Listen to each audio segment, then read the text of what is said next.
Assalamualaikum warahmatullahi wabarakatuh. Perkenalkan, saya Windy Widiasari, Prodi Pendidikan Sejarah. Kali ini saya akan membahas tentang inovasi pendidikan, yang mana kali ini saya akan menjawab sebuah pertanyaan dari dosen pendidikan sejarah Universitas Riau, Bapak Nurdiansyah MPD. Kali ini saya akan menjawab sebuah soal-soal ujian. Baiklah, sebelumnya saya akan membahas tentang pertama, soal nomor 1. Inovasi kadang-kadang juga dipakai untuk menyatakan penemuan, karena hal yang baru itu hasil temuan. Kata penemuan itu juga sering digunakan untuk menerjemahkan kata dari bahasa Inggris discovery dan invention. Menurut pendapat saudara, berkaitan dengan pentingnya dinamisi pendidikan di Indonesia dalam upaya memenuhi kebutuhan dan tuntutan perkembangan zaman, manakah yang tepat penggunaan istilah tersebut? Innovation, discovery, atau invention? Dan bagaimana hubungan dengan modernisasi? Paparkan istilah tersebut didukung dengan pendapat ahli dan argumen sendiri. Baiklah, saya akan menjawabnya. Pertama, kata inovasi sering diterjemahkan segala hal yang baru atau pembaharuan, dan kadang-kadang juga dipakai untuk menyatakan penemuan, karena hal yang baru itu hasil penemuan. Kata penemuan juga sering digunakan untuk menerjemahkan kata dari bahasa Inggris discovery dan invention. Ada juga yang mengaitkan antara pengertian inovasi dan modernisasi, karena keduanya membicarakan usaha pembaharuan. Selanjutnya, innovation atau ide pembaruan menurut Ibrahim 1988 mengemukakan bahwa inovasi pendidikan adalah inovasi dalam bidang pendidikan atau inovasi untuk memecahkan masalah pendidikan. Jadi, inovasi pendidikan adalah suatu ide, barang, metode yang dirasakan atau diamati sebagai hal yang baru sebagai seorang atau kelompok orang atau masyarakat, baik berupa hasil intervensi atau invention atau penemuan baru atau discovery baru ditemukan orang yang digunakan untuk mencapai tujuan pendidikan atau memecahkan masalah pendidikan nasional. Baiklah, yang kedua, soal nomor 2, uraikan dan deskripsikan salah satu model proses inovasi pendidikan yang Anda kembangkan sendiri. Sebagai implementasi beberapa teori model proses inovasi pendidikan menurut para ahli, dan jelaskan pula alasan Anda menggunakan model tersebut. Baiklah, saya akan menjawabnya. Ada beberapa model proses inovasi pendidikan. Menurut Saud 2011, berdasarkan hasil identifikasi para ahli terkait proses inovasi yang dilakukan individu, maka dihasilkan beberapa proses tahapan inovasi, seperti model proses inovasi yang berorientasi pada individual dan model proses inovasi yang berorientasi pada organisasi. Proses inovasi dalam organisasi menjadi 2 tahap, yaitu tahap permulaan atau initiation stage dan tahap implementasi. Tiap tahap dibagi lagi menjadi beberapa langkah. Yang ketiga, soal nomor 3, perubahan dalam dunia pendidikan sekarang ini begitu cepat. Apakah ini merupakan inovasi atau faktor perubahan pemegang kebaikan saja? Jelaskan. Baiklah, saya akan menjawabnya. Ya, perubahan dalam dunia pendidikan sekarang ini begitu cepat. Karena pendidikan adalah suatu sistem, maka inovasi pendidikan mencakup hal-hal yang berhubungan dengan komponen sistem pendidikan, baik sistem dalam arti sekolah, perguruan tinggi, atau lembaga pendidikan yang lain, maupun sistem dalam arti yang luas.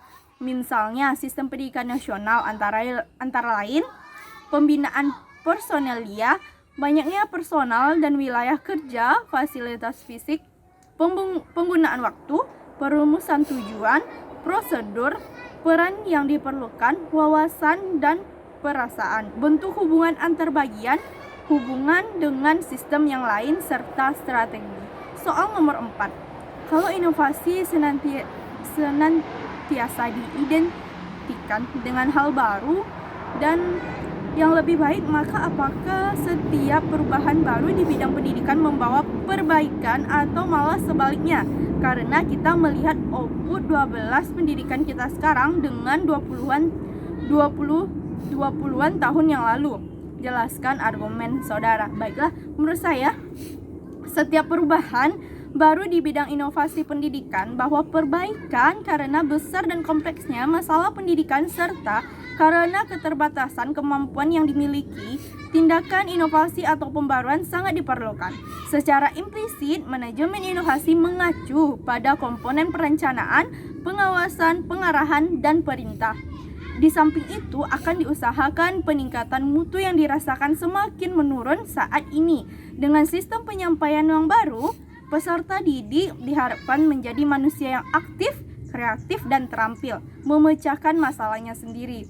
Tujuan jangka panjang yang hendak dicapai ialah terwujud manusia Indonesia seutuhnya.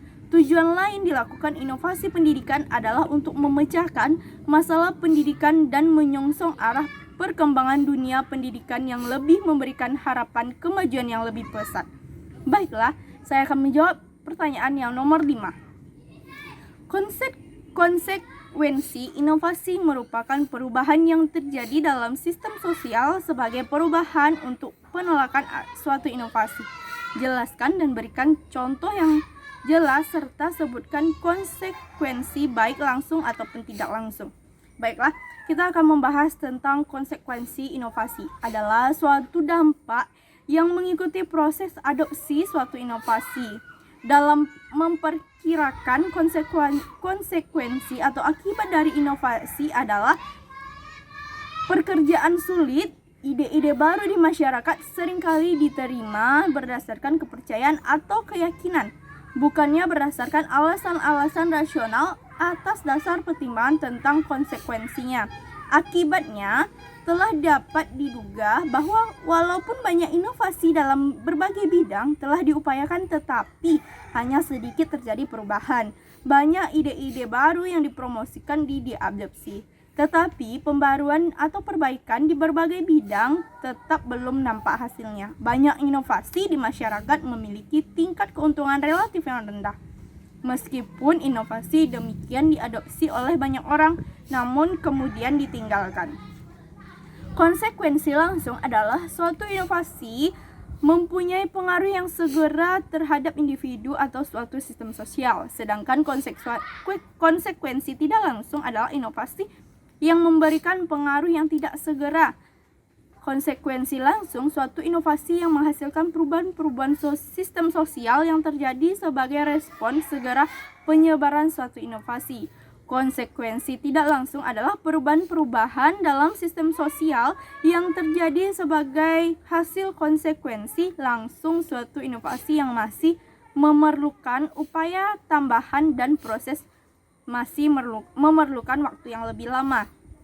Konsekuensi langsung adalah sebuah inovasi merupakan perubahan pada individu atau sistem sosial yang terjadi secara langsung dari sebuah inovasi.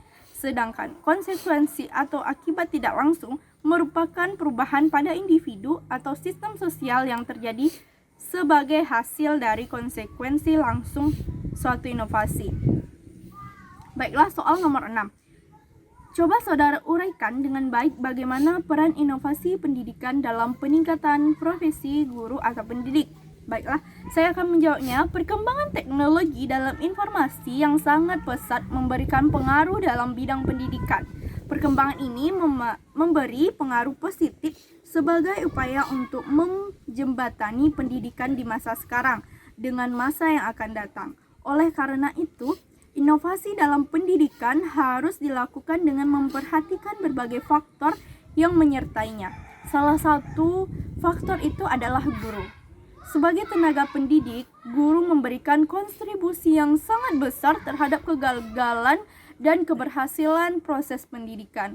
Untuk memenuhi tugas dan tanggung jawab sebagai guru dalam inovasi pendidikan, maka guru memiliki multi peran dalam pelaksanaan tugasnya agar dapat menyelesaikan permasalahan-permasalahan pendidikan yang dihadapinya.